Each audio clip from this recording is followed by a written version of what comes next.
오직 구주의 의를 힘입어 담대하게 하나님 앞에 믿음으로 나아가게 하신 이 모든 은혜를 친히 내리시며 이 은혜를 우리에게 허락하신 아버지 하나님, 주일의 안식을,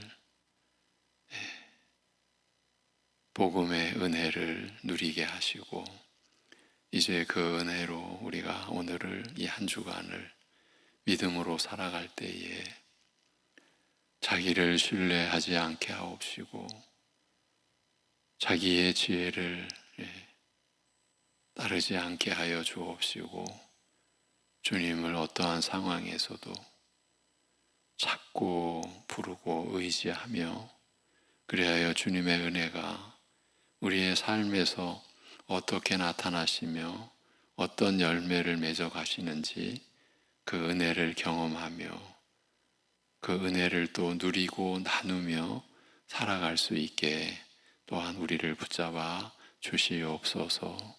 이 모든 것을 감사드리며 주 예수 그리스도의 이름으로 기도하옵나이다. 아멘. 에베소서 1장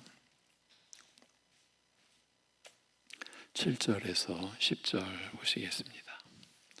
에베소서 1장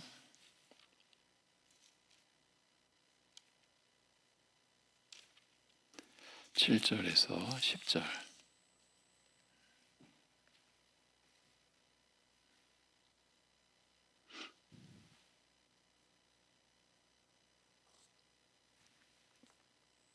(7절에서 10절) 같이 보십니다.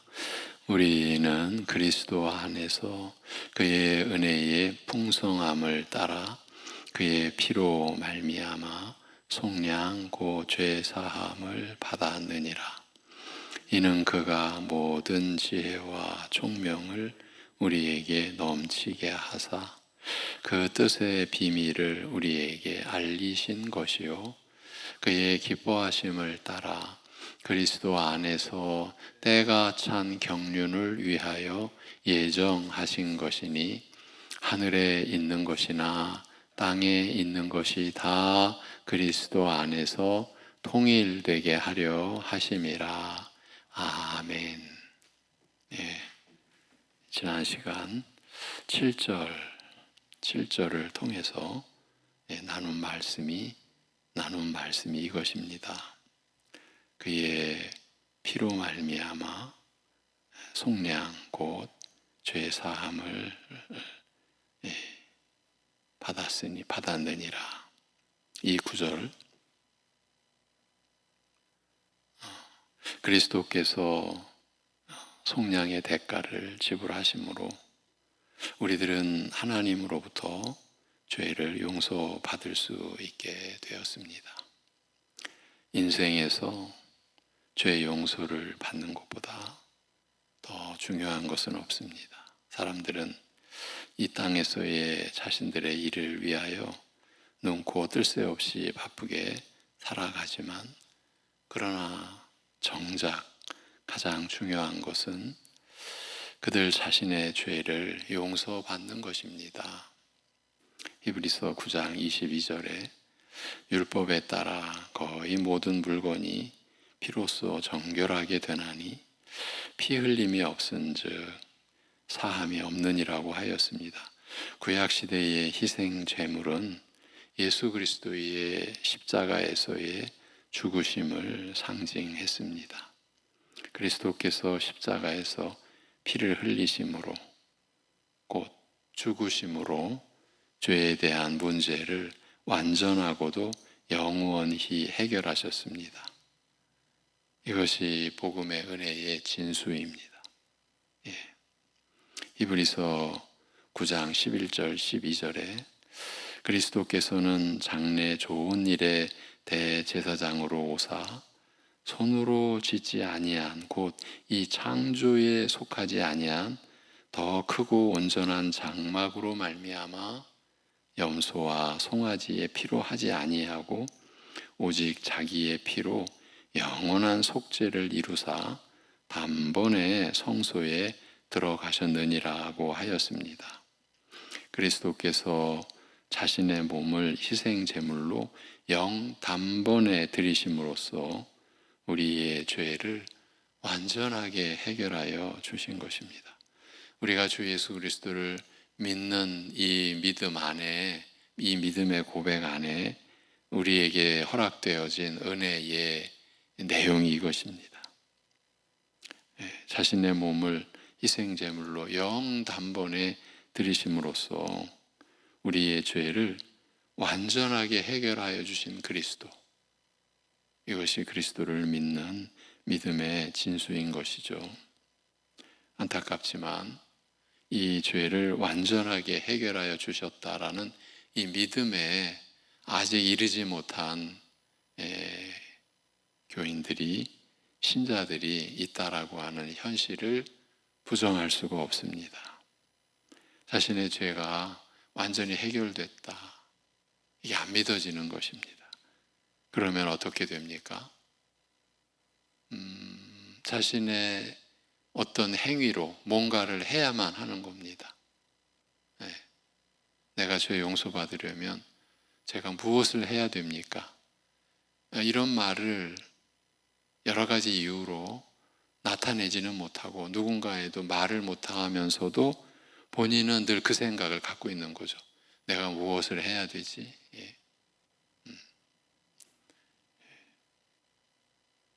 우리 선배 목사님이 이제 새롭게 교회에 오신, 그러니까 새 가족이시죠. 대화를 하면서 그 성도님에게 믿음이 아직은 정립되지 않았다는 것을 이제 파악을 하시고 확인을 하시고 권면을 하니까 그 성도님의 반응이, 내가 무엇을 해야 되겠습니까? 그러니까 믿음을 갖는 데 있어서 내가 무엇을 해야 되겠습니까? 어쩌면 이것이 일반 우리 모든, 거의 모든 사람들의 그 심성이 아닐까. 그러니까 믿음도 내가 무엇을 해서 취하는 것이라. 로마서에서 믿음의 법으로냐 행위의 법으로냐라고 하는 이 질문이 우리의 믿음의 내용에 있어서 결정적인 질문이 되는 거죠. 사실 오랜, 어쩌면 평생 신앙생활을 해왔다라고 하는 분들 속에서도 지금 자기가 누리는 은혜를, 분명히 은혜를 누린다라고 고백했을 때 그 누리는 은혜가 자기가 뭔가 한 것에 대한 하나의 보상? 대가? 내가 이렇게 이만큼 내가 했으니까, 내가 이만큼 교회 안에서 그리고 주님께 뭐를 내가 했고 해드렸고, 내가 교회 안에서 뭘 했기 때문에 내가 이런 은혜를 누리고 있지, 이런 경우가 없다고 볼 수 없어요. 그러니까 믿음도 하나님의 은혜, 곧 하나님의 선물이요.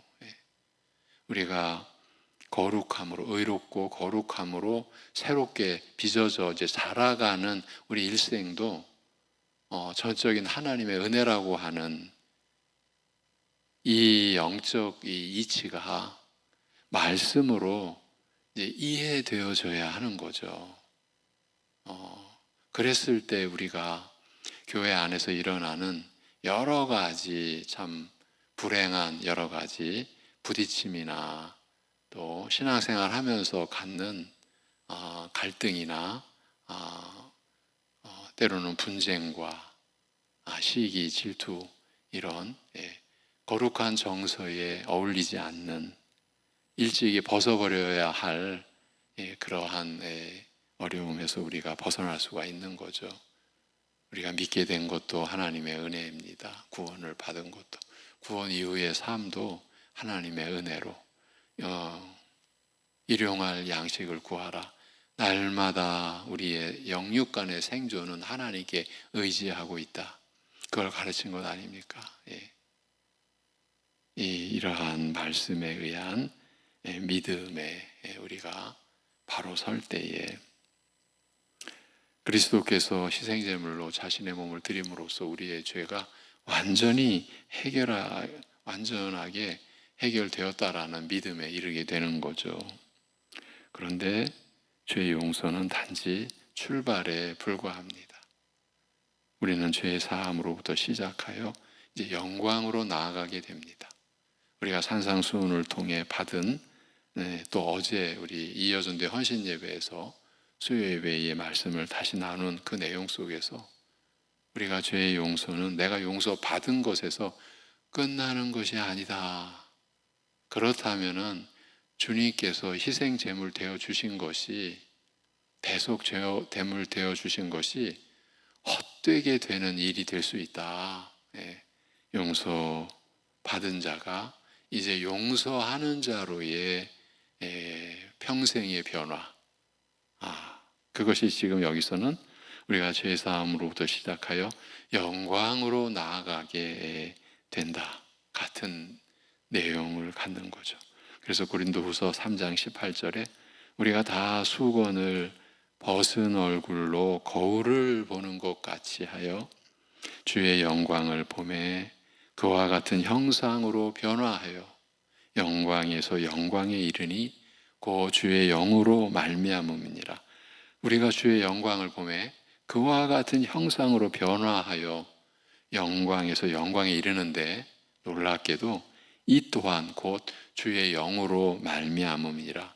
우리의 무슨 믿음의 실력으로 되는 게 아니라 우리를 거듭나게 하시고 말씀이 믿어지도록 우리 안에서 역사하신 주의 영, 곧 성령으로 말미암는다. 참, 이 사도들의 이 진술과 이 기록되어 있는 내용은 우리 이제 식으로 말하면 너무 치밀합니다. 그러니까 사람의 무슨 공로나 우리가 믿음 생활하는 데 있어서 사람이 기여하는 바 우리로서는 얼마든지 내가 이만큼 기여한 것 같은데 그걸 다 차단하는 거죠. 우리 식으로 말하면 철저하게 차단합니다. 그래서 죄사함을 받은 성도는 이제 하나님의 말씀과 성령의 역사로 말미암아 영광에서 영광으로 변화되어 가는 것입니다. 그리고 성도는 영광스러운 부활의 날을 손꼽아 기다립니다. 로이드 존스 목사님은 다음과 같이 말하였습니다. 성경에서 사용하는 구속, 속량이라는 말은 우리들이 흔히 상상하는 것보다 더 큰 용어이다. 그 말을 죄 사함에만 국한시키는 것은 우리의 무지요 잘못이다. 구속, 속량이라는 말은 우리들의 구원의 전 영역을 말하는 것으로 이해해야 한다. 우리들은 최종적으로 속량을 받을 것인데 그것은 우리들의 몸의 구속함을 받을 때에야 가능할 것이다. 그렇습니다. 속량은 우리들의 구원의 전 영역을 뜻합니다.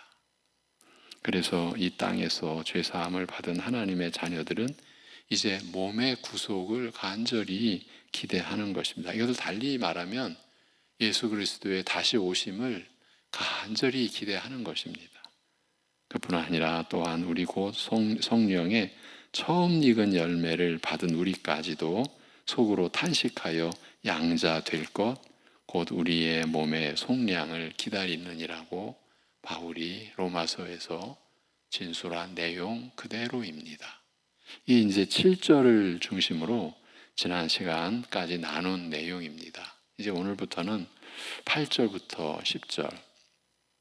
이는 그가 모든 지혜와 총명을 우리에게 넘치게 하사 그 뜻의 비밀을 우리에게 알리신 것이요 그의 기뻐하심을 따라 그리스도 안에서 때가 찬 경륜을 위하여 예정하신 것이니 하늘에 있는 것이나 땅에 있는 것이 다 그리스도 안에서 통일되게 하려 하심이라. 이 에베소서 특히 1장의 이 기록은 우리가 볼 때마다 새롭게 다가온다. 이렇게 표현할 수밖에 없을 것 같습니다. 이게 볼 때마다 새로운 겁니다. 그러니까 좀 안 것 같은데 천만에요. 그저 시작에 불과합니다. 이제 어느 정도 좀 안 것 같은데 또 다음에 이 구절을 보면 또 여전히 시작이구나. 왜 너무 광대하고 너무 깊고 풍성한 진리의 내용이 서술되어 있기 때문이죠. 예. 지금 우리가 보고 있는 8절에서 10절도 그렇습니다. 그리스도 안에서의 구속은 단지 인간들에게만 국한되는 것이 아니라 우주의 통일까지를 목적으로 하고 있다는 겁니다.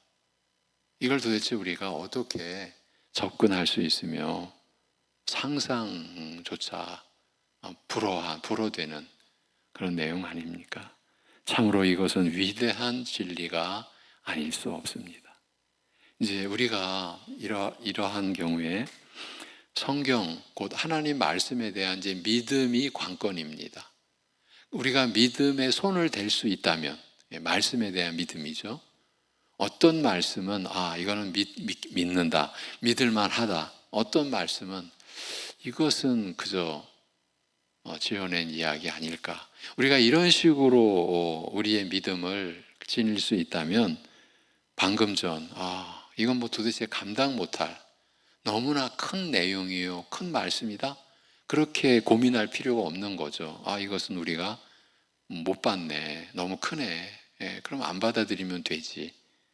이렇게 갈 수가 없는 거죠. 왜냐하면 우리의 믿음의 그 토대가 이 기록된 성경이 하나님의 말씀임을 믿게 된 것이니까요. 우리가 하나님께 선물로 받은 이 믿음이라고 하는 실체가 결정적으로는 성경이 기록된 하나님의 말씀이라는 믿음이니까요. 우리의 모든 믿음의 내용이 이 믿음의 토대 위에서 우리에게 쌓아져 가는 내용이니까요. 그러니까 우리가 감당 못한다 할지라도 하나님의 말씀이라는 걸 우리가 고백하게 되는 거죠.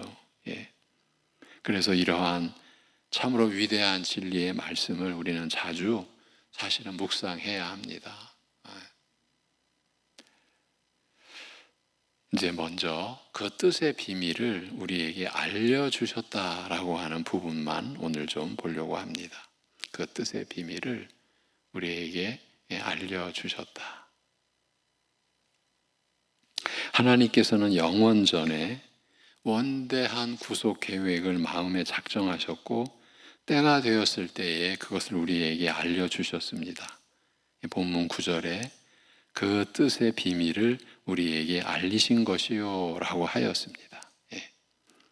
여기 비밀이라는 것은 하나님께서 영원전에 가지고 계셨던 구속 계획, 구원의 계획을 알려주지 않았다.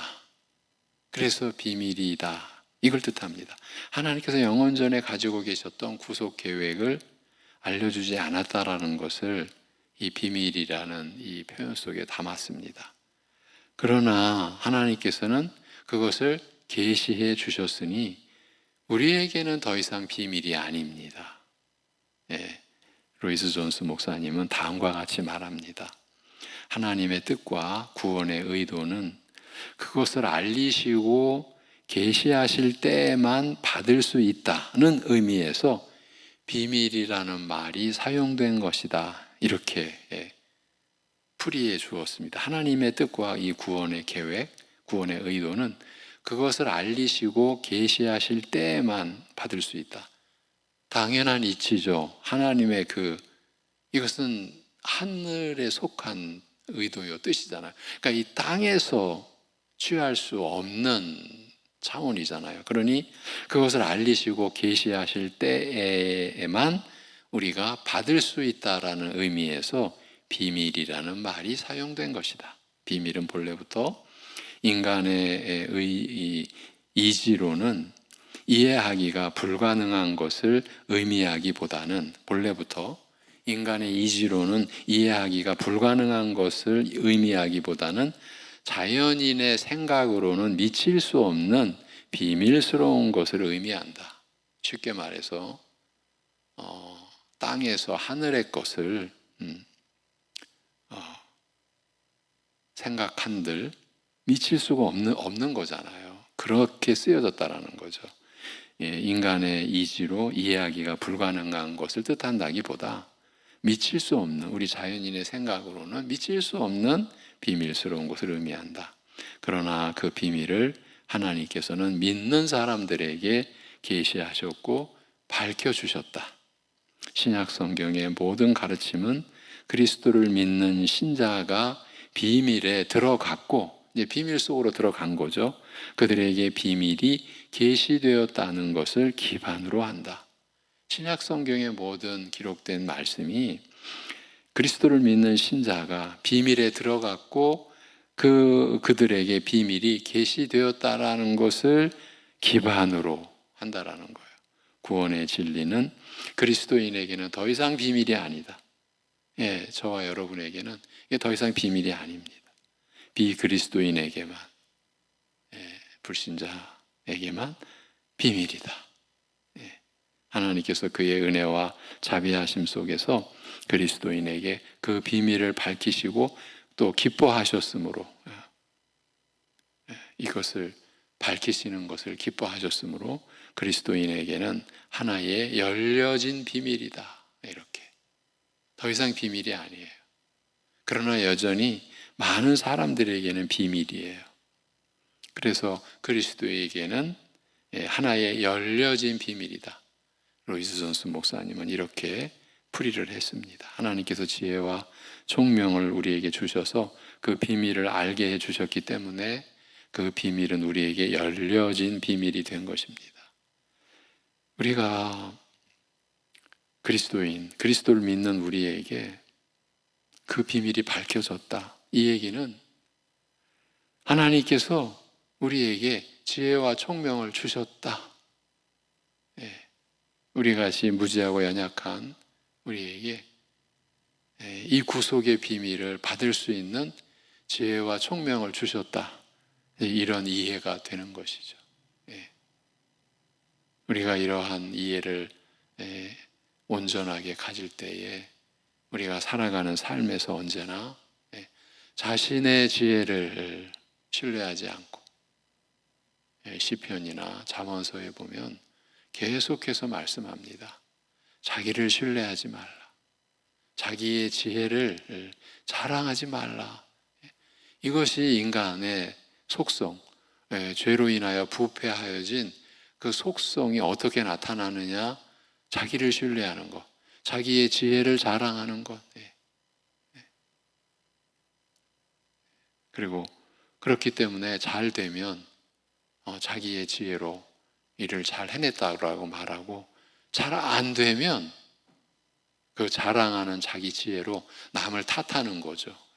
환경을 탓하고 시대를 탓하고 사람들을 탓하고 아주 인간이 비굴해지고 치졸해지는데 우리는 그걸 모르는 거죠.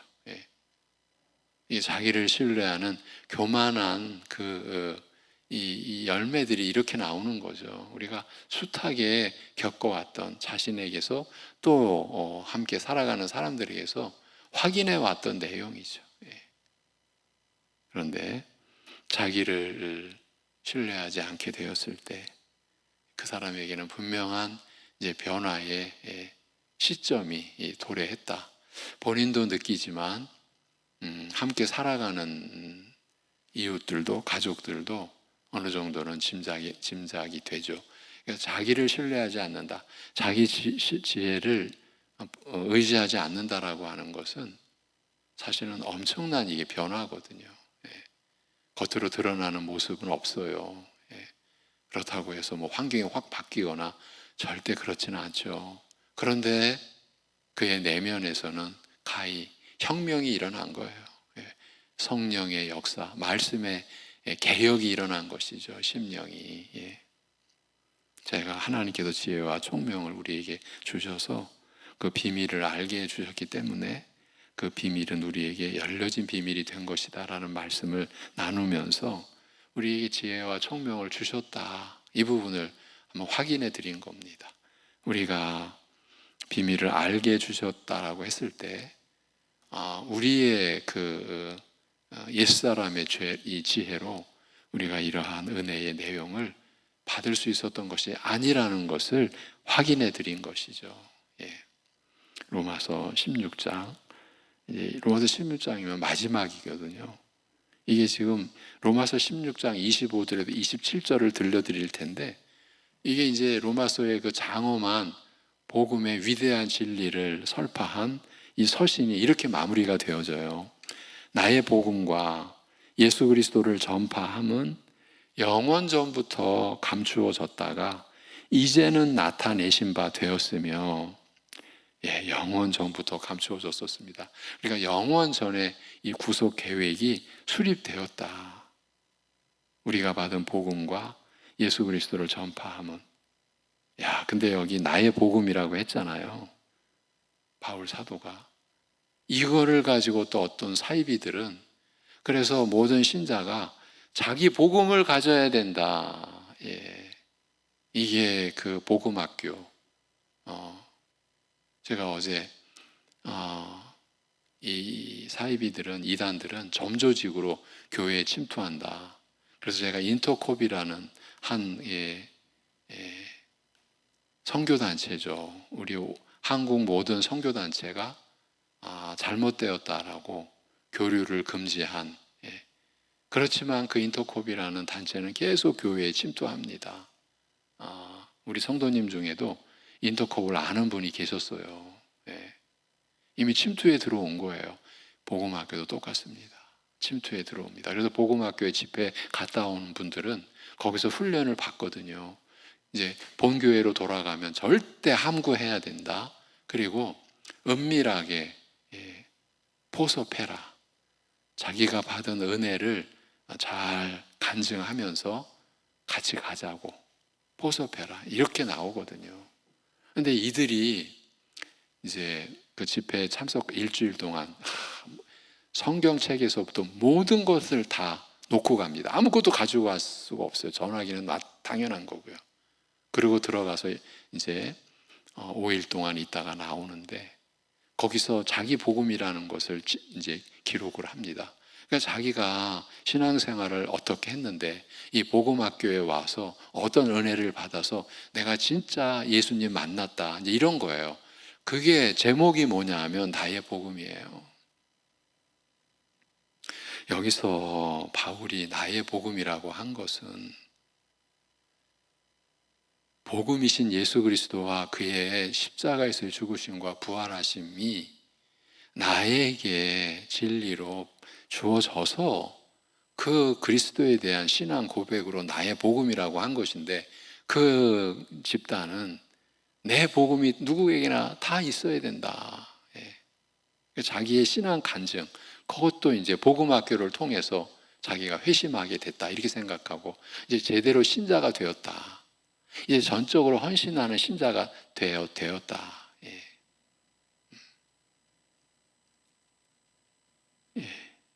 그러면서 이제 결정적으로 그 확인을 어떻게 하냐 하면 공개 자백을 하는 것으로, 그러니까 자기의 신앙 간증의 내용을 공개적으로, 이제 마지막 날입니다. 금요일 밤 마지막 날에 공개 자백함으로써 이제 여기에서 참으로 우리가 생각 못할 위험하고 참담한 일들이 일어나는 거예요. 그러한 그 집회 안에서 분위기에 휩싸여서 또 은혜 받았다라고 자기 스스로는 믿고 공개 자백을 합니다. 그리고 돌아와서 그 수치심과, 여러분 청년들의 공개 자백이 되게 뭐겠습니까? 작년들도 거의 비슷합니다. 그 내용을 보면은 그러니까 자기 복음이라고 한 것을 보면 그래서 입에 담을 수가 없어요. 위험한 일들이 일어나는 거예요. 실제입니다, 이게. 그래서 그 가정에서 우리 교단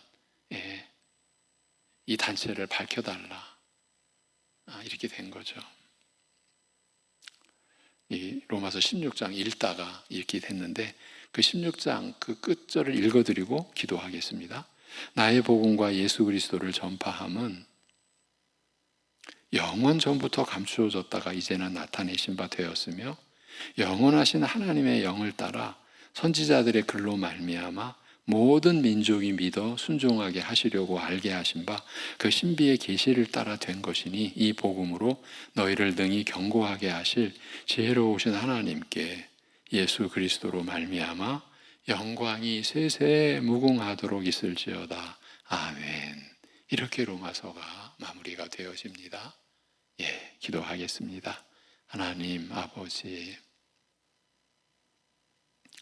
말씀의 지혜와 지식을 저희들에게 늘 허락하여 주셔서 우리가 말씀을 알면 알수록 더 깊어지게 다가오는 하나님의 사랑과 하나님의 은혜를 우리가 하나님 주신 총명과 지혜로 받아들여서 우리의 믿음이 자라나며 그런 과정 속에서 우리 각 심령이 그리스도의 장성한 분량에 이르르는 과정으로 그 과정이 우리 신자된 우리의 일생으로 우리가 고백할 수 있는 그런 삶을 살아갈 수 있게 우리를 붙잡아 주시고 우리의 연약함을 지켜주시고 붙잡아 주시고 친히 이끌어 주시옵소서. 이 한 주간에 우리 온 성도의 삶을 주께 맡겨드립니다. 주님의 몸된 교회 지켜 주옵소서. 사탄의 온갖 술수와 계략 앞에 무너지지 않게 하옵시고 그 복음의 영광으로 우리 성도의 가정 또한 지켜주시고 우리 성도 각자의 심령이 이러한 복음의 영광으로 그리스도의 그 은혜로 아버지 하나님의 사랑으로 이 모든 것이 말씀으로 역사하시는 성령의 그 충만함으로 우리 모든 성도님들이 누리는 은혜의 하루하루 되게 하여 주시옵소서. 이 모든 것을 주께 의탁하오며 주 예수 그리스도의 이름으로 기도하옵나이다. 아멘.